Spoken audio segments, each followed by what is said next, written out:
Cheers. Welcome back to the channel. It is Thursday, the 15th of May, 2025. My last day of being 61. So what 61 brought me? Well, let's see. I made the decision about a year ago today, as a matter of fact. I think it was a year ago today. I was in Mexico City shooting a wedding, and I walked into an OXXO, which is the kind of the Mexican equivalent of 7-Eleven. And this OXXO was in historical central Mexico City, which is the biggest tourist attraction in Mexico. And the prices are inflated a lot in that area. Gringo pricing, as they refer to it as. So I walk into an OXXO and I see eggs for $3. Oh, well, $3 a dozen for eggs. That's way cheaper than what it is in Canada. But it wasn't $3 a dozen. It was $3 for 36 for 3 dozen. So $1 a dozen for eggs. And then I saw milk was like $1.80 for a 2-liter carton of 2% milk, and some other things, just your day-to-day household foods you'd use. And I thought, if I ever want to retire, I will never be able to do it in Canada. Not on my pensions. They just won't cover anything. And that's when I made the decision to give up the house, move into the motorhome, move the motorhome to work, live at work for 4 or 5 months, however long it was, till the end of October, pocket all my money, and then drive down to Mexico in the old motorhome. Got down here, made it down, not a problem, backing it onto the lot that I had rented. I ended up dropping a transmission line. Fine, didn't need to move it. Then everything else started filling in the motorhome. Got the apartment here, and I've been here ever since in the apartment since last November, middle of November, and enjoying every minute of it. I don't do a whole hell of a lot down here as far as going out and seeing other people and stuff like that, because I don't know. I enjoy being alone. I enjoy the quiet. I've never had that. I've never been alone. My entire life I've always been either with family or married or around friends and around people. I've never had the time to just be to myself and do what I want, when I want, where I want. And I'm thoroughly enjoying it. I don't have to do anything if I don't want to. And yet I can keep myself so busy down here and make your head spin. I do help out around the resort here, as it were, the oasis as I call it. I help out here when needed. When Jimena or Francisco ask me, I'm more than happy to jump in and help. They very rarely ask me because they've got such a system down here built into their way that they don't need a whole hell of a lot of help. But I'm still there if they do require it. I do a lot of promotions for them, a lot of internet and web trafficking to their website and to the events that they have going on here. So, and I know that's helping them out, and I know they're grateful for it, and they appreciate it, because they tell me all the time, and it's nice to have that. So I don't mind doing it. I enjoy doing it. They at first thought it was trouble for me and a pain in my ass, but they've come to realize that I enjoy doing it and don't mind helping out at all. So that's good. Kona she's off in the forest right now, running around to see her way out back there. This is her free time. We try and get out here every afternoon. I let her run, do whatever she wants, go explore. And she usually goes out there for an hour, hour and a half, and comes back all tangled in burrs and these little seedlings that are all sticky and stuff. So she comes back and I brush her, and that's our midday fun. That and a beer. I just reward myself with a beer for all this hard work I put in keeping my dog healthy. As far as leaving here and going out for an afternoon or an evening, it's hard because she loses her mind. She goes mental and just sits here and barks and barks and barks and barks.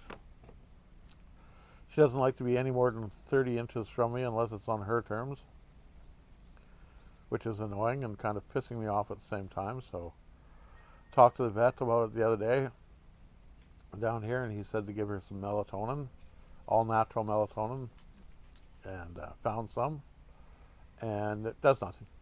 Didn't help at all. So I don't know.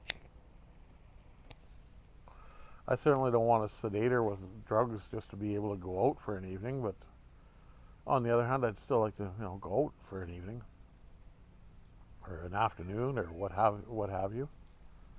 So she makes it difficult, like I say, for me to get out and do things without taking her with me. And if I take her with me, then we can't go into places. I can't go in to buy, a bottle of pop, or can't go into a restaurant because dogs aren't allowed in stores and restaurants and so forth, contrary to popular belief down here. They're just not. And I'm not leaving her tied up outside because she'll be gone, or she'll sit there and just bark and bark and bark because she can't see me. So it's kind of a sticky situation, but we'll figure it out. Other than that, things are going good. Making headway and progress, figuring shit out in my life, slowly but surely. Just waiting for the government to get back to me on a dispute I filed with the $68,000 tax bill they sent me. But we've discussed that already. We're not going to get back into that. Of course, what else? Oh, the Oilers won their series against Las Vegas last night. So that's a good thing. Moving on. Playing either Dallas or Winnipeg. So that'll be good. Those fill up a few of my evenings. I watch quite a bit of hockey. I'm not going to lie to you. Probably too much hockey. I watch more hockey down here than I ever did in Canada. And that's because I can't leave the room. I can't go out or anything. So what is there to do? Well, there's hockey. So I don't know what I'm going to do with hockey ends, because I certainly can't watch baseball without going into a coma. So I don't know. We'll have to figure out something else. Trying to put money away to go to the dentist to get my teeth pulled, because they're all falling out anyways. They're all busted up and damaged from all the shit I put my face through growing up and going through life. Broken jaw, steel plates, wire damage, catching pliers with my mouth. That was a fun one. See, all my teeth are all veneers and root canaled and faked, and everything's falling apart structurally in the bone now, so they're all letting loose. This top one here is probably going to pop out any day now, but hanging on to it for as long as I can. So yeah, eventually I'm going to have to get into the dentist here and get everything pulled and then get fitted for false teeth. Yeah. Get your mind out of the gutter, Mike Weber. I hear you. And I that's the other, fucking cancer. The other thing too. Another friend of mine diagnosed with kidney cancer. And I mean, that's such a horrible fucking disease. And I know, they say they don't have a cure. I think that's bullshit. I think they do have cures. It's the one conspiracy theory in life I firmly believe is that they have cures for the common cold and cancer. But there's no money in curing people. The only money in the pills they give you to take its time to make you better or kill you. One of the two. So, yeah, another friend of mine dealing with cancer. It's too much. Too much to take. But I'm getting to that age where, 61, you're at that age where people start getting sick, parents getting sick, and friends getting sick and dying, and just, you get to that age, right? So you take it as it comes and roll with the punches as they come, and deal with it day by day. Dad's at home. He seems to be doing better. I talked to him on the phone the other day, and seems to be doing a bit better. Probably a lot more comfortable at home than he was in the Glenrose, but still doesn't know why he was there. I don't even know if he remembers being there at this point, but it is what it is. And my sister's moved in with Mom and Dad, and I told her straight up, if it becomes too much to give me a phone call, and I will fly back home, and I'll move back home and stay at Mom and Dad's and help her deal with them. Or at her condo or whatever. We'll figure it out. I'm not overly concerned about where I'm going to stay. It's just a matter, I don't want her to run herself thin. I know what it's like to be a caregiver and be, burden's the wrong word, but burdened with that job. And again, burdened isn't the correct term. It's my water truck guy. It's not the right term for what I'm trying to say, but when you take on that role as a caregiver and you dedicate everything you have to that and try to work, because my sister's still working, luckily she can work from home, which is a good thing. But you've still got to take care of yourself, and there's still mental breaks you need. And in my sister's case, it is more mental breaks than physical breaks, because physically Mom and Dad they're all right, but that mental break you need from just being in the house 24/7. I know my sister took Mom and Dad to the casino the other day, so that was a little break outside of the house, but those are kind of few and far between. And outside of when my sister being able to get out of the house to go shopping for groceries or stuff needed for the house or for Mom and Dad or what have you, or herself even, it's not really a mental break from what you're working around either. You need that mental break just to go out and let your mind go away for 2 or 3 hours, go to a movie or something like that, and sometimes it's just you're not able to do that. The commitment you take on in taking care of these people just doesn't allow you a couple hours away from the whole scenario, away from the house, away from the yard, away from the people, away from everything for a couple, 2 or 3 hours every 3 or 4 days.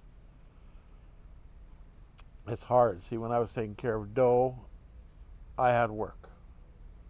So that gave my mind focus to do something different.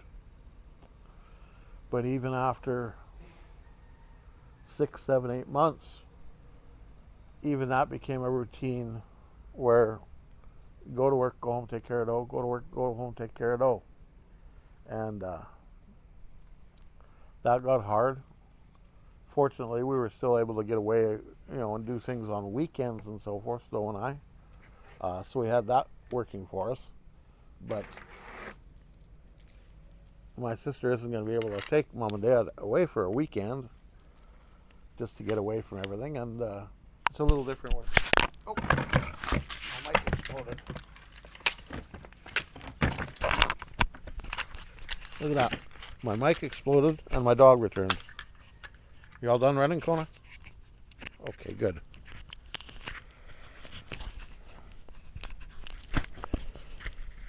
Sorry about that. It probably sounded like crap. But I'm an hour into this video, or half an hour into this video, and I'm not shutting it off and starting over. Come here, Kona. Come here. So yeah, it's a little different taking care of parents. Come here, Kona. Taking care of parents than it is a spouse. Oh, God. I don't know. I don't know if you're going to be able to see this, but say hi, Kona.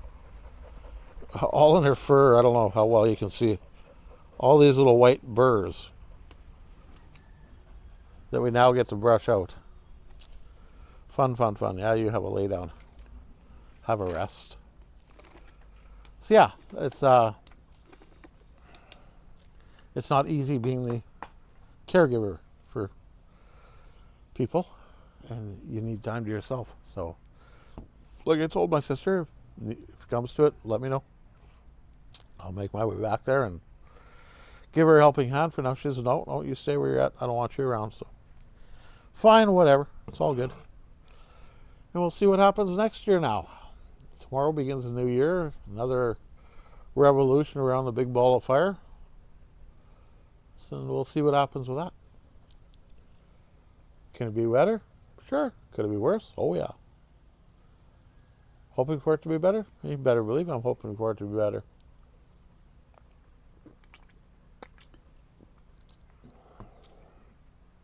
And, room rates. Right, I got the room rates. And things down here work on Mexican time and Mexican ways. And there's a bit of a language barrier, I suppose, between Jimena and I. Her English isn't perfect. My Spanish is far from perfect. We do communicate fairly well. And when we do get tangled up, we'll use Google Translate. But even that, the Spanish in Google Translate is Spanish from Spain. And Mexico is, their Spanish is a little bit different. It's like Quebec French and France French, but those are completely different. But the Spanish is a little bit different through the translator. So there's certain words that come up or don't come up and leave us all confused. But anyways, with regards to the rental rates, I have those in the room. If you want them, shoot me a message, leave me a message either after this video or through Messenger or text or whatever, however you can get a hold of me. Y'all know how. And if you don't know how, if you don't have my number, you don't have me on Facebook or anything, just leave a comment below on the under this video, and I can shoot you the rates and stuff. I have learned, however, though, that the rooms are available on a month-by-month basis. Not week by week, not 2 weeks, not 3 weeks, month to month. Jimena prefers long-term people in her suites because there's less maintenance, less cleaning, less staff involvement. So it's just easier, and I understand that staff down here is A, hard to come by, B, hard to keep, and C, expensive. So she tries to do everything herself. She has a couple ladies that help her clean and so forth, but it's not cost effective for her to have people come in and stay a week and then have to change everything out, change all the bedding, do all the laundry, It's an expense, and she doesn't charge much for these rooms. So if you want a price on a room, let me know. There's 3 different rooms. There's the big room sleeps like 8 people, another room sleeps 4, and then the other room sleeps 2 or 3. So yeah, you want to know, let me know, and I'll get back to you. And that's about it for the rooms. I'm going to post pictures when, that's the other thing, everything's on Mexican time. So when the people have left here for the season about 3 weeks ago, 2 weeks ago, something like that, end of April, the folks that were staying here left. And Jimena's gone in and cleaned out, the fridge and stuff like that, and taken anything out that wasn't supposed to be in the rooms. But as of yet, the rooms aren't made up. The laundry hasn't been done yet. She's got to get to that. She's going to make the rooms up here in she told me the next day or 2, but that was about a week and a half ago. She's going to make the rooms up and get them all pretty, and then I can go in and take pictures and video and get everything all posted. So as soon as I can get in to do that, I will definitely put up pictures and post them and stuff like that. And we'll go from there. The grounds here are absolutely phenomenal. Just a beautiful, beautiful area of Mexico to be in. The people are so friendly down here. You just love it. There's a lot to do down here for tourists. You want to go whale watching. You want to go snorkeling. There's some bunch of different beach tours. There's a tour to San Blas, which is absolutely remarkable tour. You go out on a bus. It's an all-day trip. You go on a bus to San Blas. You ride on boats through a crocodile preserve, natural mangroves, and the crocodiles you see are all in the wild. And then you get to a preserve where they have elderly crocodiles and injured and hurt crocodiles as they take care of and try to rehab back to health and give them a good life. and it's neat to see. And you get in the boat and you ride back to where the bus dropped you off. You get back on the bus, and then they take you to an old fort that was used to defend against the Spanish in 13 or 1400s or something. I forget the exact dates. And it's really, really neat. And then an old church that was built in 1217 that I've been to that is still when we were there about 15 years ago, it was still being used. So there's a lot to see, a lot of history down here, lots to see and do. So if you want to come on down, shoot me a message. If you don't want to stay here for a month, you want to stay someplace else for a week or two, I most certainly can find you decent accommodations down here at a decent price. It's not overly expensive. Again, it's the best way to travel. If you're going to an all-inclusive, you feel compelled to eat your weight in food and drink your weight in booze the week or two that you're there, and it's a losing proposition because you're not gonna get that money back out of that. Food, to go out here for a really nice meal at a really nice restaurant with a drink, you're looking at $25 a couple Canadian, and that's for a really like high-end steakhouse meal type deal. And if you're just going out for a chicken dinner or something like that, seafood dinner, what have you, you're looking anywhere from $8 to $12 per person. So it's definitely affordable. Our rooms here all have kitchens in them, so you buy your own groceries, cook them up here, save a few bucks that way, and definitely the way to go. So yeah, if you want to come down, check things out, let me know. Get your room, whether here or someplace else. I got it all. Got you covered. We'll figure it all out. And other than that, not much else going on. Just looking forward to tomorrow. New day, new chapter. And we'll see you then. Until then, be good to each other. And hey, I'm talking to you. Yeah, die living.